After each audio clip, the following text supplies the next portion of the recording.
asma, batuk asma. Makna batuk dia sesak napas. Macam tu, sampai sesak napas sekali. Umur dah 84 tahun. Bila dia minum madu saya, madu Dr. Fazrul, jadi nampak sihat, kata anak dia. Ni saya dengar baca.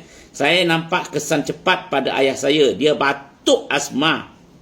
Dan selepas makan madu Dr. Fazrul beberapa hari, dia nampak sihat. Itu ayah dia. Sekarang proses pemulihan pun alhamdulillah, bagi saya sendiri, makan madu ini menjadikan kita cergas dan bertenaga. Ini satu testimoni